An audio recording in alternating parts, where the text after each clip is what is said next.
The problem with Dead by Daylight content, I, as someone who likes playing Dead by Daylight, I'm really curious to see what this has When to looking say. at the landscape of Dead by Daylight, some people feel as if the content is getting stale or lacks originality. I mean, for the past few years, the same content creators stand atop the Dead by Daylight food. That is true. I would disagree, only because there are a lot of newer ones coming up now. When was this video made? This video was made 8 months ago. So this very well could have been the time before like Epidemi and Mintskull and them. But I mean, I feel like Aaron specifically has fallen off the face of the earth a little bit, at least with me. Food chain, which leaves new content creators coming into Dead by Daylight with 3 options. Number 1, take proven concepts that have already been done and try to make them better. Number 2, try new concepts and hope to differentiate yourself from. I do want to say that I watched Spooky Loops do this, and it was really, really, really, really good. Like, the blood money was hilarious. Other creators. Or 3, and by far the easiest method, start drama. While most creators jump between the first 2 options, hoping that one day one of their videos will take off, a certain individual has come crashing into the Dead by Daylight scene like a bull in a china shop. He's called out about 20 different content creators at this point, most of which he claims don't put any effort into their content. But I got news for you, buddy. A couple fancy edits doesn't mean your content is better. Instead of putting his time and effort into creating valuable content for the Dead by Daylight community, this guy's putting his time and effort into criticizing other people's content. Which, I mean, I don't know who this is yet, because the blurring was really good. I don't know who that is, but I do want to say that most of the Dead by Daylight content nowadays has been toxic TTVs and toxic, it's been toxic content for the longest time. So coming onto YouTube and having like starting drama, it's right in line with what's been happening. This person call out old Strazzy Two Fists here? No, not exactly, but he did briefly scroll past one of my videos for about half a second. Wait for it. Oh God. Okay. Wait for it. Bingo. Right there. We got this bozo. Today, I'm making my drama content debut to talk about the most problematic creator in the scene. We're also going to talk about the content scene as a whole and how the community has created a space where content like this can be successful. Okay, good. I a little bit got worried that this was just gonna be a dumpster ass video and I was gonna end up reacting to one creator shitting on another, which is kind of been the content problem. So saying that there's a problem with DBD's content and then making a video that is the problem content, it's kind of hypocritical. So I mean, I really hope that's not what I clicked on. Hey Ma, yeah, I'm not making it home for Flag Day this year. I got some business to take care of. Before we dive into this schmuck that's been making his rounds in the community, I think it's important we set up the context for what content is currently flooding into Dead by Daylight. In any community, not just Dead by Daylight, a lot of creators try to mimic their favorite creators. I call this style of video the safety net. It makes sense too. If you enjoy watching a certain type of creator, you want to make something similar. Plus, it's already a proven concept. The goal. That is kind of true. Like, it's absolutely zero surprise that this style of video that I'm doing is a Joe Bartolozzi style of video. And it's because if you go to my YouTube home, I watch Pezzy and Joe Bartolozzi and like Epidemi and like that kind of, I watch that kind of content, like the talking about shit content, like Moist Critical, that kind of thing. So it makes sense that I am doing the thing that he's talking about because it is a proven concept. And hey man, stuff like this works. It works. It might not work as well because I'm not as good at it and haven't done it for near as long, but like this kind of content works. to have your why are videos you not slide doing in it? right after a bigger creator. It's familiar enough to keep people around, and you take advantage of the audience the bigger creators have already developed. The issue with following this route is often these videos bring nothing new to the table. The editing isn't better, the gameplay itself isn't better, and their personality doesn't shine through as well. I mean, it takes a while to build up microphone and camera presence, but Fuck yourself. all that's fine. This style of video was vital for my growth as a content creator. If you look back at some of my first Dead by Daylight videos, I bet you could probably tell exactly what content creator I was trying to emulate. These ideas and styles of video are proven and familiar. So honestly, it's the best chance a small creator has to get a I take it back. You don't need to fuck yourself anymore. substantial amount of views. This safety net content does have two negative effects though. It seems to have created some fatigue in general. If you watch 20 highly edited Survivor videos in a row, by the 21st video, you're sick of sound effects and quick edits. And the issue is YouTube will continue to feed you these types of videos. So these videos sometimes push people to hate not only the content, but also the content creators that make it. And there's a certain individual that really hates. Okay. I think everyone knows who it is with this freaking with this thumbnail. This is just a dead fucking giveaway, isn't it? Is my camera in the way? Has my camera been in the way this whole time? Okay, no, we're good. Yeah, this thumbnail is just a dead giveaway. Hates some content creators, but we'll talk about that a bit later. The second issue around this type of content is that for new creators, it's hard to get someone to come back to your video because there's nothing inherently unique about them. That's why creators try this second type of content, what I like to call the young Picasso style. This is where creators try this second type of content, what I like to call the young Picasso. You call this shit a Picasso? You call this shit a Picasso? That is the most cross-eyed looking motherfucker I have ever seen in my life. Anybody who ever talks to you about racism in the slightest should be shown this picture. And they will be flabbergasted and you will win the debate. What is that? Picasso style. This is where creatives take random ideas that haven't been done yet in Dead by Daylight and just full send. Without proof of concept, these videos often fall flat on their faces. But when you find a well done young Picasso, I do want to say, well done young Picasso video. This is the thumbnail for this video. My man is tooting his own horn when he shows this, because this is his thumbnail. I see what you're doing. style of video, it almost feels refreshing. It can cut through other types of content because it's so unique and it's definitely more rare. I've taken plenty of swings under this style and they often flop pretty hard, but they're also some of the most fun videos to make. The issue is, with this level of volatility, why attempt something unique when a meta build video will do 10 times the views? Bigger creators might venture out into the young Picasso style of video every once in a while, but they already have their established content, and financially it probably makes more sense to kind of stay in that lane, while smaller creators bounce between safety net content and young Picasso content, which creates an interesting dilemma. The safety net content will perform statistically better, but without a unique hook, it's hard to develop a community with only safety net content. The young Picasso... Yeah, I do partly want to say that Dead by Daylight is by far and large my favorite game. If I could make content only playing Wesker, I would make content only playing Wesker. But that's just not how it works.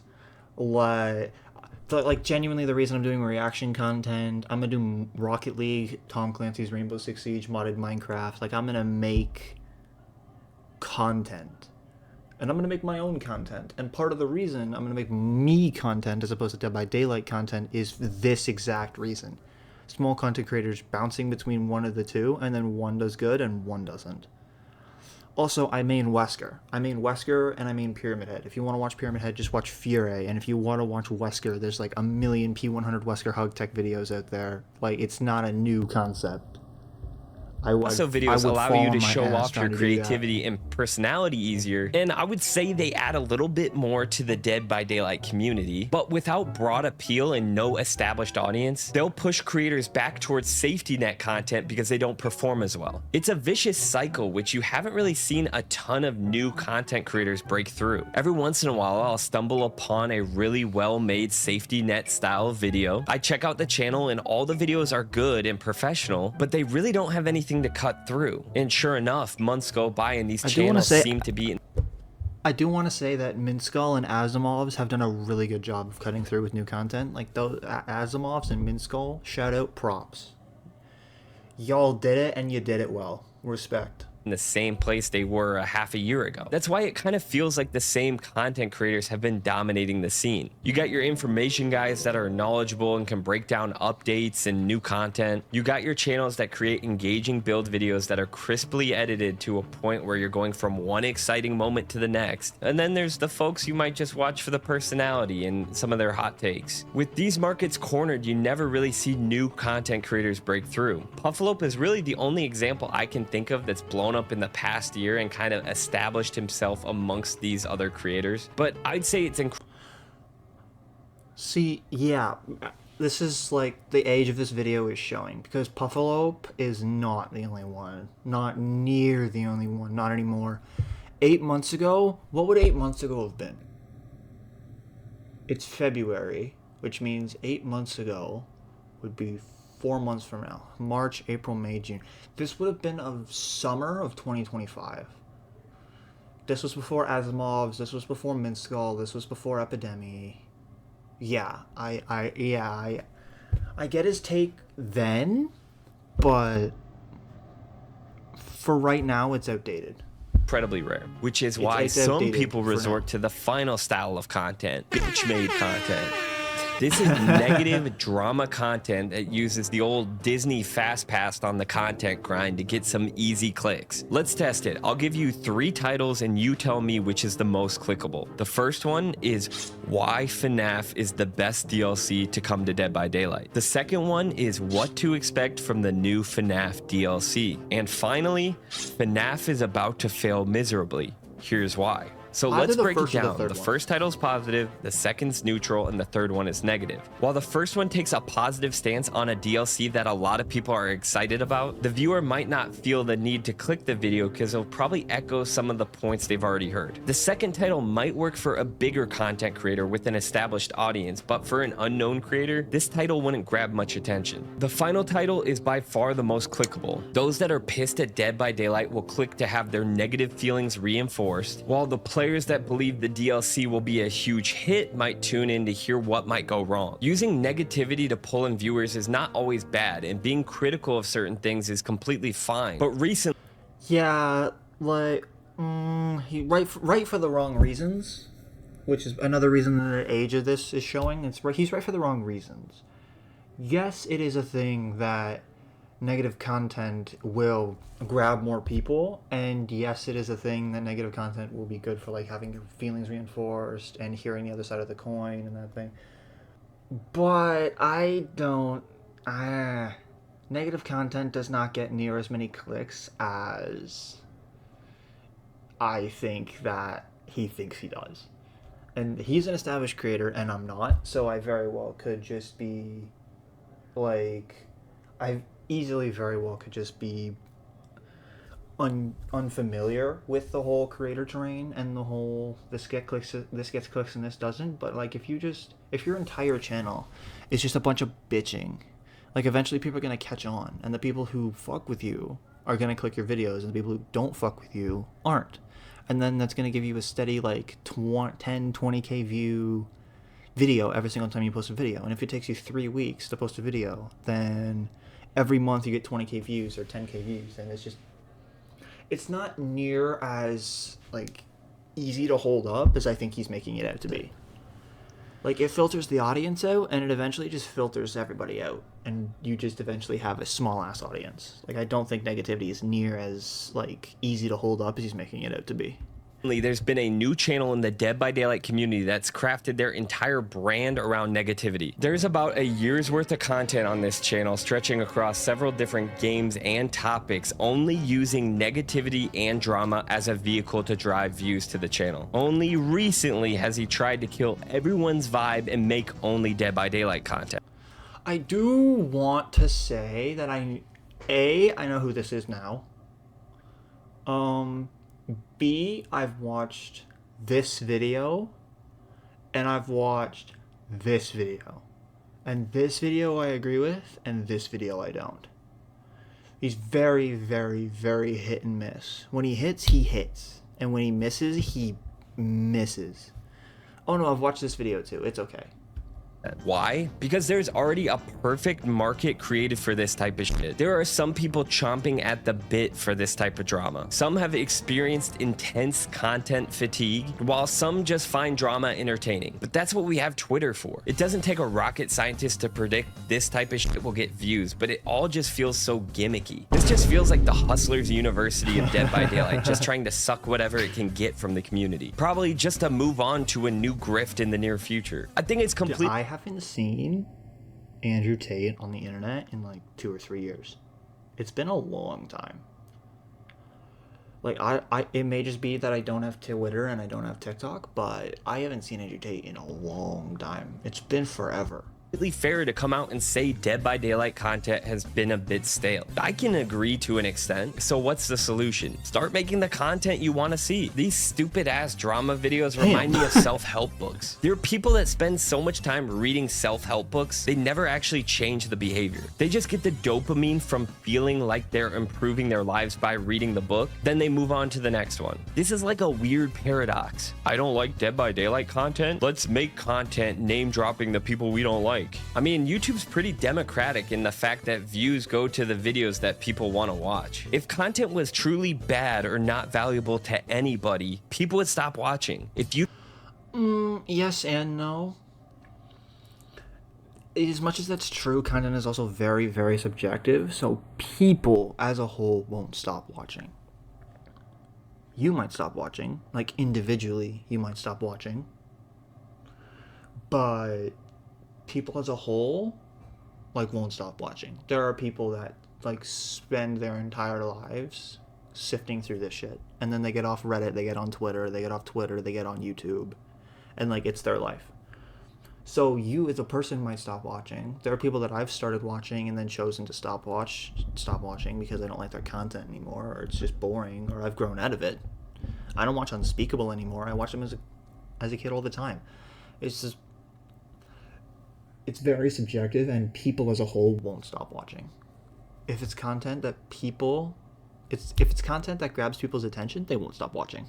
It's just You don't understand why people watch Scott Jund. You're ignoring the fact that people enjoy unedited videos because it feels more authentic and personal. I personally listen to his videos in the car on my way to work to stay on top of Dead by Daylight changes. If you don't understand why people watch Sky Faction, you're ignoring all the unique types of videos he's brought from other niches and successfully converted them into fun Dead by Daylight videos. If you don't understand why people watch Spook and Juke's toxic TTV videos, you're not understanding why so many people feel like it's valuable that certain behaviors are called out. Nobody is forcing anybody to watch these creators. They've created a genuine audience that they've crafted over years of making content. And the fact that somebody can make a channel based solely around negativity and drama kind of gives off scared vibes. Like you're scared to make original content and have it flop. Like you're scared to put yourself out there. Like you're scared to get lost amongst the 2.6 million videos that are posted on YouTube every day. Is that a real fucking statistic? Approximately 2.6 million videos are uploaded to YouTube every day, equating to over 158... Holy fuck, I can't read. Approximately 2.6 million videos are uploaded to YouTube every day, equating to over 518,000 hours of new content. This includes a significant amount of long-form video content and YouTube shorts. I want to know the percentage of that like nobody watches. Like what percentage of that gets 50% of the views? I'm really curious now. Day. And while nobody's perfect, while some Dead by Daylight creators will never see the views these drama videos did, while some of my content might never have any sizable positive impact on the Dead by Daylight community, at least I can say I tried. Okay. So we didn't name drop him, and because he didn't... What's up?